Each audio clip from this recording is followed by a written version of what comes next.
Japan.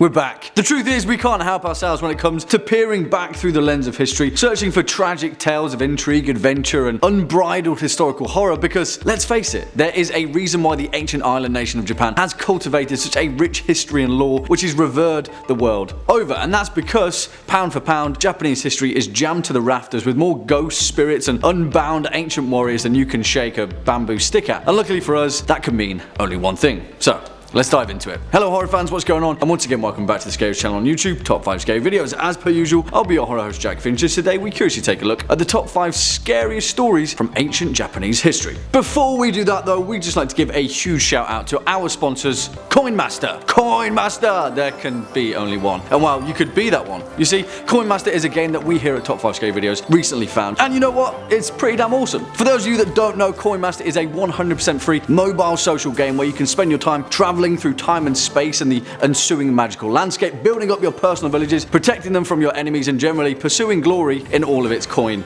mastery. And you know what's most important? You can play it with your friends. Coinmaster is the most downloaded game in the UK as of 2019, and it's only getting bigger and better, with over 20 million people already downloading the game worldwide in the last 8 months. You can make your way through the Coinmaster universe, expanding your village by participating in tournaments, collecting cards, spinning for more coins, and sharing all the spoils with your friends and allies. You know how it is, guys. Get in early so you can get a head start on your friends and lead the way to victory. And there's even a tournament starting right now to win yourself some crazy rewards. And guess what? There's even epic pets. Yes, indeed. You can earn yourself a magical rhino and name it after an ancient samurai warrior. But that's just Coinmaster, everybody. It goes without saying. Make sure to use the link below where you can nab yourself 300,000 free coins as well as 50 slot spins to get your first village started. And yeah, we'll see you there. On with the show. Kicking off at number 5, the Divine Wind. And this one in particular is such a tale of historical significance that we just have to talk about it purely from an etymological perspective. Because you know that we all love words, right? Well, for those of you that do know,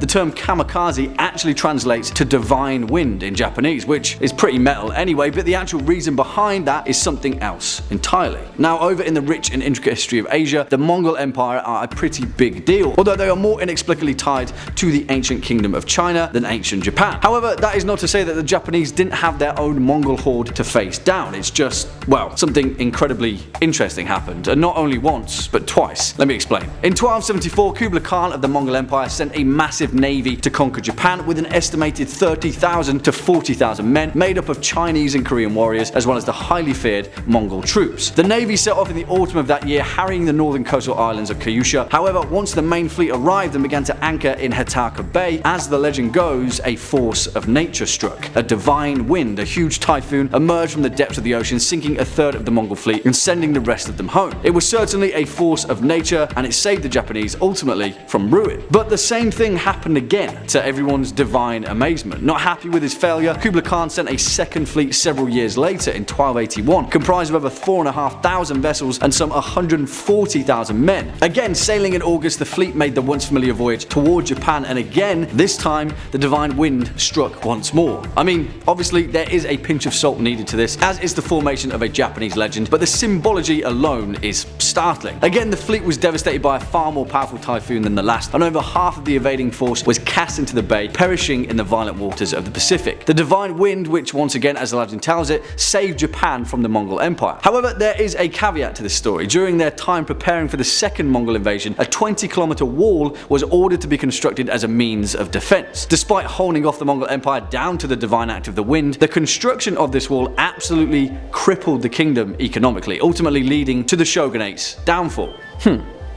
Maybe there's a lesson there. Coming in at number 4, Yasuke. And I'm gonna be honest, guys, this one is so awesome, and why there hasn't been a movie made about it yet is anyone's guess. But hold that thought, because actually, as of this year, rumors have stirred that a one Chadwick Boseman, aka the Black Panther himself, will be playing the first African samurai in history. Really, the epic tale of Yasuke, whilst being a startling reminder of the time, is also one of the most incredible moments in history, and it is a story that just needs to be told. You see, in 1579, a Jesuit missionary by the name of Alessandro Valigno brought an African slave of unknown origin with him on his travels to Japan. Now, historical records aren't exactly clear as to where he was born, but it has been proposed that he may have been from Mozambique, Angola, Ethiopia, or perhaps even Portugal. His real name too is not known, but as far as Japanese records are concerned, they called him Yasuke, believed to be a phonetic approximation of his real name, which was possibly Yasufe or Isaac. Whilst on their travels through the kingdom, Yusuke was eventually called to an audience with Oda Nobunaga, the most powerful Japanese warlord of the time, who was captivated by Yusuke's strength and size and was so awestruck by this figure from a foreign land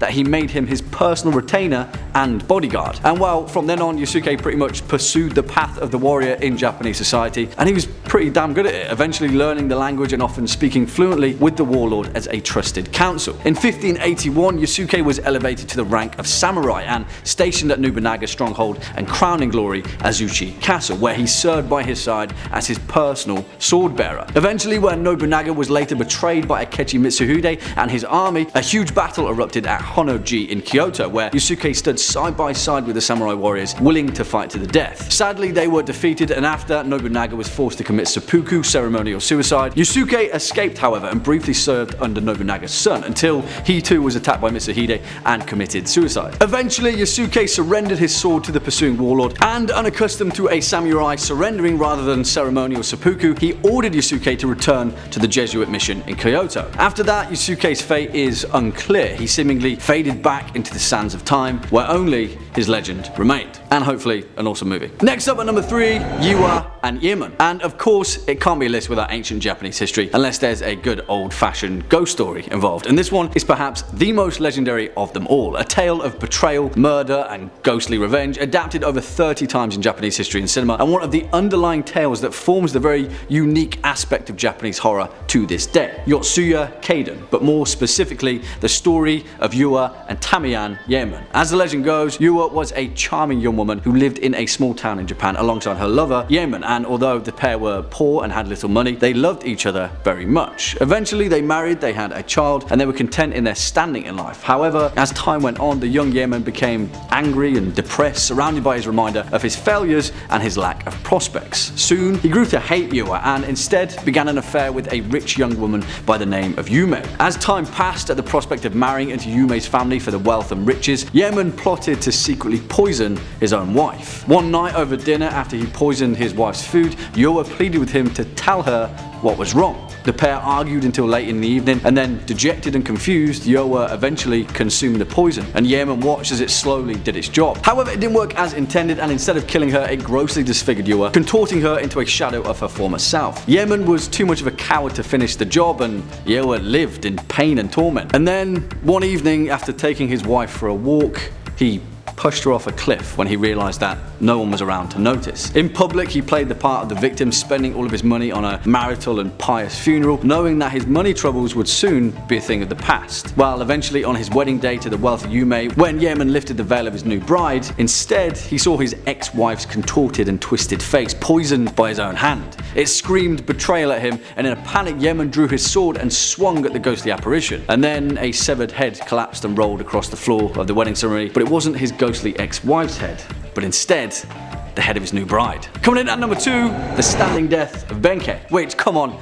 you know what I'm going to say, right? That's a pretty awesome title for a death metal album. Just saying, guys, another one to add to the pile. But really, the unbelievable tale of the standing death of Benkei is just as awesome as it sounds. Between 1180 and 1185, a series of bloodthirsty and complex battles were fought in Japan, a period of history known as the Genpei War. Now, during this time, many lives were lost, but a legendary hero of Japanese folklore emerged. Minamoto no Yoshitsune, the renowned warrior that defeated the Heike clans. But this story isn't so much concerned with Yoshitsune, but instead his most loyal of followers. Mushishibo Benkei, a man of mysterious birth who lived his life first as a monk, then a mountain hermit, and eventually the most badass warrior to have ever lived. He was one of the few men who would eventually earn the respect of Yoshitsune, and he did that by being an all-around unrelenting badass, really. But it's not exactly in his life where Benkei achieved immortality, but instead in his death. Eventually, after the Genpei War had been settled for many years, history of course decided to repeat itself, and the same echoes of betrayal stirred throughout the warring clans of Japan. After falling out of favour with his half-brother, Yoshitsune retreated and sought refuge with the powerful northern Fujiwara clan for several years. By 1187 though, the patron of the Fujiwara clan had passed away of old age, and Yoshitsune's half-brother forced the clan into succumbing to his will. Eventually his residence was surrounded by an impossibly large army, and yet one man stood in their way: Benkei, the final loyal warrior and follower of Yoshitsune who guarded the one bridge that lay between his leader and the bloodthirsty army. It is said that during the battle, Benkei defeated more than 300 warriors single-handedly, allowing time for his leader to commit seppuku in his residence. Witnessing the unbridled bloodbath, the opposing force were terrified to approach, and instead began firing from a distance with a volley of arrows. One by one, arrow after arrow punctured Benkei, but still he didn't fall. As the legend goes, after the terrified army finally worked up the courage to come near him, they had found that Benkei had died from his many arrow wounds. Yet, he had died standing on his feet. And finally, coming in at number 1 spot, the 47 Ronin. And if you thought that the story of Benkei couldn't be topped, of course it can, because come on, this is Japan. Now, I don't say this lightly, but the legend of the 47 Ronin is perhaps one of the most important stories in Japanese culture, and certainly the most definitive of what it means to be a samurai. It exemplifies many traits that have been carved out of the thousands of years of Japanese history, and of course, as is the case with many important cultural tales, it has been adapted hundreds of times in both literature and cinema to varying degrees of success. And yes, I'm looking at you, Keanu Reeves. In the year 1701, the daimyo of the Eiko domain, which was a sort of warlord, was a warrior named Asano Naganori, a legendary samurai who inspired his host of loyal samurais for many years, leading a group of over 300 men, all of them formidable warriors in ancient Japan. Now, during one trip to Edo, which is now Tokyo, Asano butted heads with a particularly corrupt and generally unlikable protocol master, a man named Kira Yoshinaka, who was accustomed to making people bend over backwards for him, despite the cultural importance of hospitality in Japan. You see, this kind of stuff just didn't fly with Asano, and after putting up with insult after insult, he finally drew his sword on Kira, wounding him in the process. Of course, in the capital though, this was very much a crime, and one that was punishable by death. As a man of honor, Asano accepted his punishment and was ordered to commit seppuku as fit with his standing as a samurai. His clan of 300 men were disbanded, and Asano Naganori's estate was stripped of all holdings. But although the majority of his men would go off to wander the countryside masterless, a group of them couldn't accept this beseechment of honor. 47 of them, to be precise, the 47 Ronin, masterless samurai who would go on to plot their revenge for over 2 years, relentlessly training day after day, seeking only one thing: justice for their wronged master and the death of Kira Yoshinaka. Well, on the 14th of December 1702, that is exactly what happened, and the 47 Ronin marched into Edo to Yoshinaka's mansion, who had assembled the city guard to defend him. The 47 Ronin fought like warrior poets, defeating Kira's force in the name of their fallen master, sustaining just 2 injuries in the process. One of them was a sprained ankle. Eventually they found Kira, where they then cut off his head and carried it through the city of Edo to the grave of their master, Asano Naganori. Here the 47 Ronin placed his head on Asano's grave, serving their final purpose, where they then turned themselves into the city. And then, moved by the impossible feat of loyalty displayed by the Ronin, the city allowed them to commit seppuku, restoring the honor of Asano Naganori and immortalizing themselves forever in the legend of the 47 Ronin. And there we have it, our list for the top 5 scariest stories from ancient Japanese history. What do you guys think? Do you agree, disagree, have any more to add to this list? Then let us know your thoughts down in the comment section below, as well as any choice picks that you may have of your own. Before we depart from today's video though, we'd just like to give another huge shout out to the sponsors of today's video, Coinmaster. And remember, if you want to nab yourself 300,000 free coins, as well as 50 free spins to get started, make sure to use the link below. Unfortunately, on that note, that's all we've got time for in today's video. Cheers, stick around all the way until the end. If you were a fan of this video, or just top 5 scary videos in general, then please be a dear and hit that thumbs up button, as well as that subscribe bell, and I'll be seeing you in the next one. As per usual, I've been your horror host Jack Finch. You've been watching top 5 scary videos, and until next time, just take it easy.